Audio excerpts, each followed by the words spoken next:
Гариф Хасановка Дәүләт бүлеген район башкарма комитеты мәгариф бүлеге җитәкчесе тапшырды. Башкарма комитеты җитәкчесе Алмаз Салимович Ахметшин исеменнән аның йөкләмәсе буенча менә бу медальне сезгә тапшырырга килдем. Гариф Хасановка 90 яшь, 2 еллап инде өлкән кешенең күзләре күрми. Бүгенге көндә кызы Роза тәрбиясендә 5 анак, 10 анакчык бабасы чакына сугышка керми кала. Шулай да 7 ел дәвамында ватан тынычлыгы өчен хезмәт куя. 17 яшьтән декабрь ayında armiyaya aldılar. Soğuşka gittik indi. Suadiye'ye gerek soğuşka gittik. Hizmet ettik. Стрелковый полкта. Вот.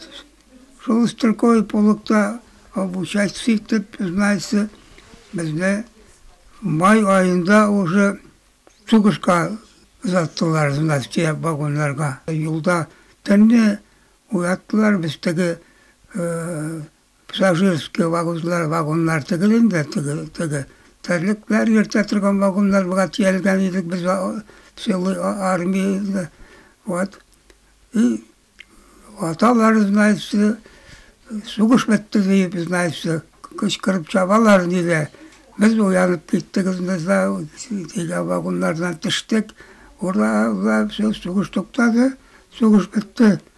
Илгә җиңү язы килгәч Гариф Мортаза улы илне торгызуга зур өлеш кертә. Комбайнчы булып эшли. Чистай техникумын тәмамлап, озак еллар районның төрле предприятиеләрендә төзүче буларак вазыйфа били. Данлыклы ПМК УТТ хим базаларының төзелеше башлангычында тора. Эшләргә кирәк.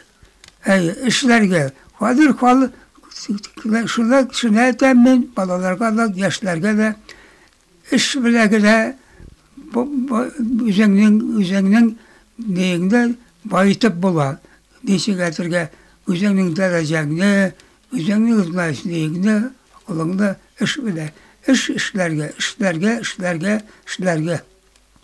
Куркып торырга түгел эштән. Шул. Шундый ук медальгә Нурлат өлкәннәр һәм инвалидлар өчен интернат йортта яшәүче Габбас Батыршин да ия булды.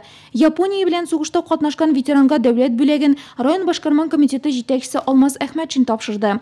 Габбас Батыршин биредә 2006 елдан бирле яши. Соңгы 8 елы урын өстендә үтә өлкән кешенең. Шулай да төшенкелеккә бирелмәскә тырыша ул.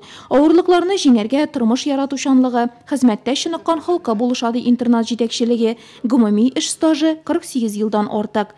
Барлыгы фидакар хезмәт өчен республика медале 33 Нурлатлыга тапшырыла.